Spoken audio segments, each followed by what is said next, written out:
Gather round, heroes, and join me for a special episode where we bare all the secrets of the Druid's special ability, Wild Shape. We're going to start with the transformation itself, look at the bear form's special melee attack, and cover its small number of replenishing cards. The Wild Shape card itself provides a small amount of teleport-style movement, letting you select an empty 2x2 area within 4 spaces. This lets you jump beyond enemy lines and onto lower levels. It's possible that you won't be able to use the card when you want to if Gruta is completely surrounded and there's no 2x2 space within range. The free movement can be used like the Leap card, closing the gap to your target, so you don't have to waste valuable action points walking there. The bear form is a large creature, so she must end movement in an empty 2x2 area. Reaching that point only requires a path 1 space wide. Laws work. Still, you're going to find some areas which are impassable to large creatures, not to mention she can't climb ladders or ropes. Oh, that's weird. I can move beyond them. She can pick up multiple piles of gold at once. Yeah. She can also step on multiple environmental tiles, but you only need to be concerned if there are multiples of different types. For example, 4 lava tiles will only affect her once, but a lava tile, an ice tile, an acid tile, and a poison tile will all affect her. Wild Shape can be ended in 4 ways, causing the Druid to simply transform back to her orc form with the same hit points and magical armor she had when she used Wild Shape. While in bear form, her orc form cannot be harmed, but it also cannot be healed. It's best to use Wild Shape when your hit points are high, so you aren't in a bad situation when it ends unexpectedly. The first way to end the transformation is to allow it to expire after 5 turns. The duration counts down at the beginning of her turn, so you'll be able to react appropriately. Second, she turns back immediately if her bear form dies. In this case, it's possible that her orc form can also be harmed by subsequent attacks. Third, she could reach the end of a level, and this is the preferable method. You'll automatically revert back to orc form, but Wild Shape will not have a cooldown period, and you'll be ready to go again at the beginning of the next level. 2 in the box! Ready to go. We be fast and They be slow. As the best possible method for reverting, this lets you transform cost-free if you're within 5 turns of exiting. This is important when heading into a boss fight, so work on nailing your timing. Finally, she can use Revert Form to place her orc form in any one of her 4 spaces. Although that doesn't change the Wild Shape card's 4-turn cooldown, it does let you start that cooldown period on your own terms. This will help to get back into bear form as quickly as possible when you need it. A bear's normal attack is always a multi-attack. Its 6 physical damage is divided into 3 and 3, each one getting its own bonuses. So, just with your basic attacks, you're doubling damage bonuses from Martial Might, Potion of Strength, Battle Cry, Bardic Inspiration, and Magic Expert. And those from debuffs like Paralyzed, Bane, and Acid.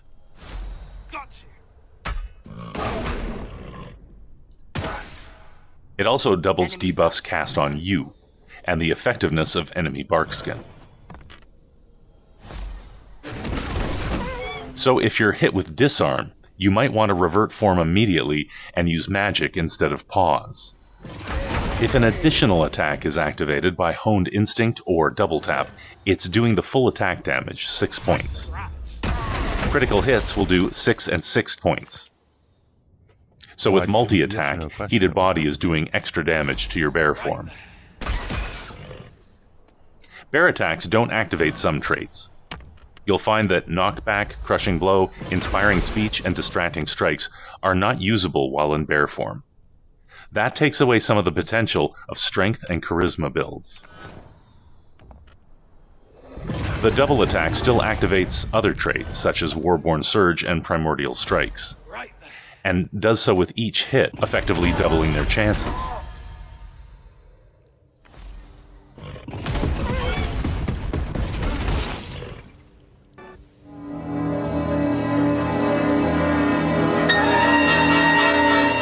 Swipe can be used every other turn. The AoE attack is a very short cone attack doing 5 physical damage up to 2 spaces away, or 10 on a crit.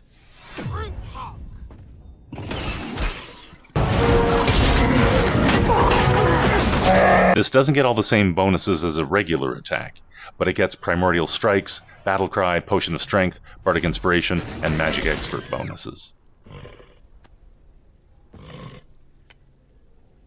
It can activate weapons, but only one time on the first target hit. You're not getting away. Swipe pushes back anything hit 1 space, giving it the same advantages as knockback. You're not getting away.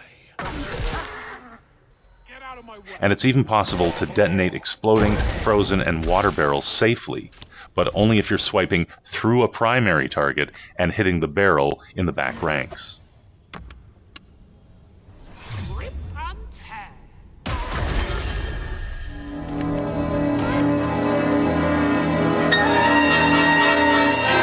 Bear Charge can be done every 3 turns.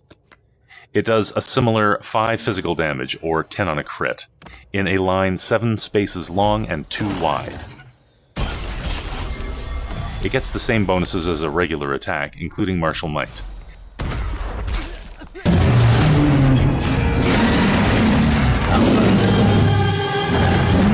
And it is considered a melee attack for the activation of traits and weapons. Out of my way. It activates weapons and traits only once, on the first hit. This is fine for things like Warborn Surge, and everything else hit during the charge will get that +2 damage bonus. This card is an option for descending levels, since bears don't climb ladders. You can also charge straight through some walls.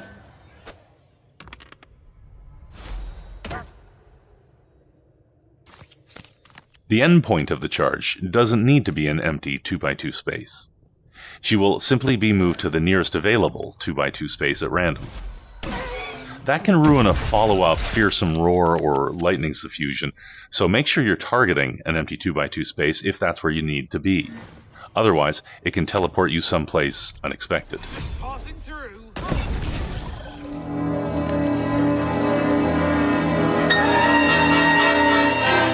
Fearsome Roar can be used every 4 turns, to cause enemies within 2 spaces to become frightened for 2 turns.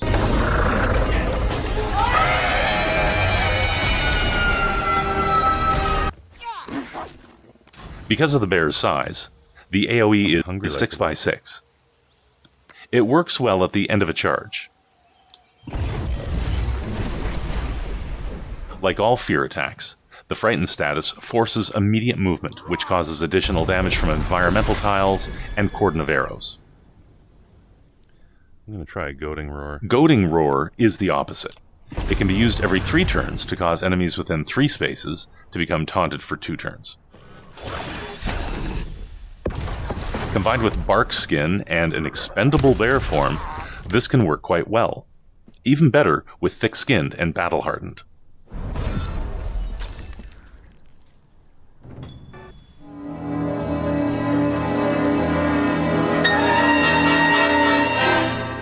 Those are your basic cards, and your replenishing cards from physical abilities will remain available while in bear form. This includes the strength traits Taunt, Throw, and Ground Pound. The dexterity traits Reposition, Leap, and Disarm, and the constitution trait Endure. The intelligence traits Magic Dart and Douse are not available while transformed.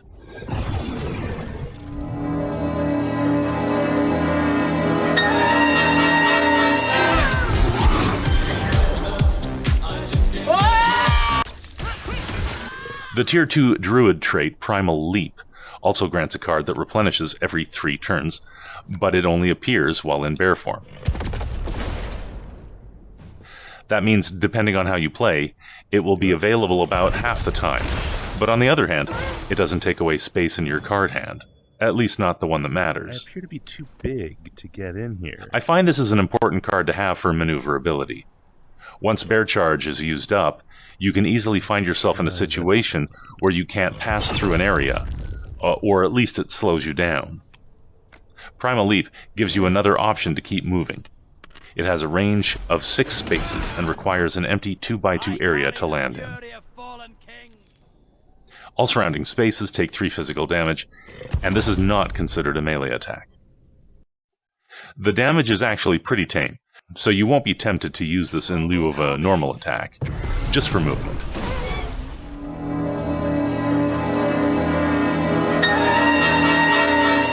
Or face my fury. Or face your furry what? The Tier 3 Druid trait, Furry Fury, lets Gruta become enraged while in bear form, when her hit points are less than 30%.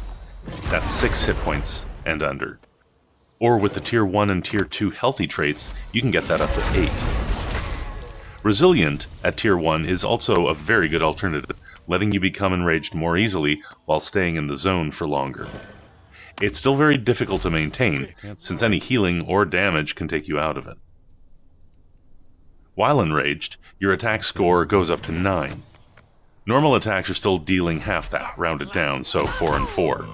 But you'll see the full 9 damage with crits, honed instinct, double tap, and taunt.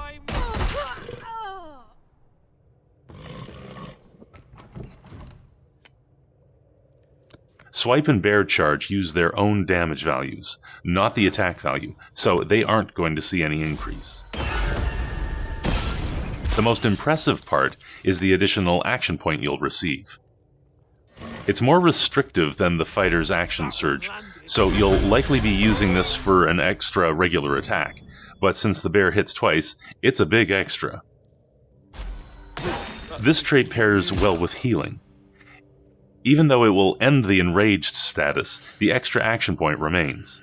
And since you're still in bear form, you can always lose hit points and become enraged again.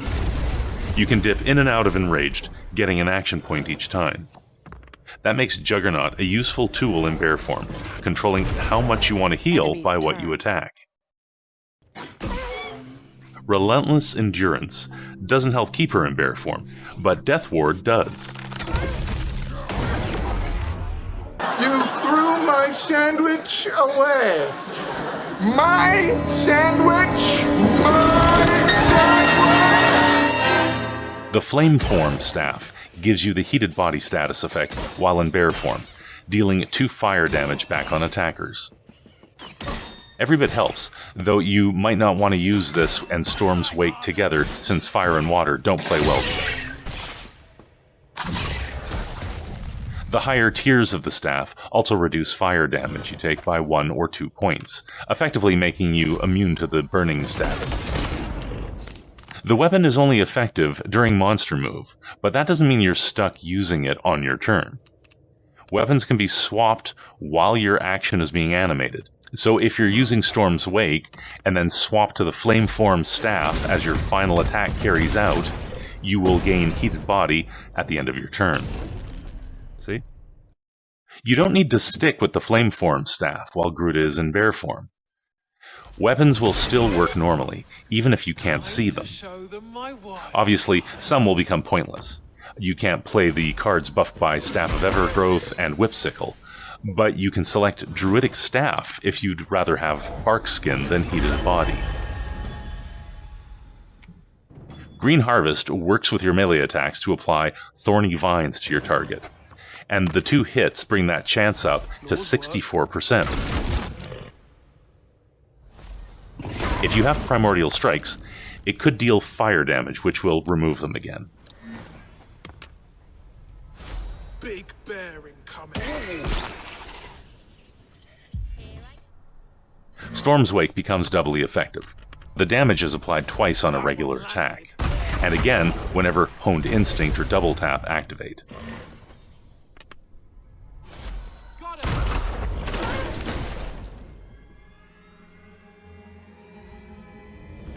That concludes our look into getting the most out of your wild shape.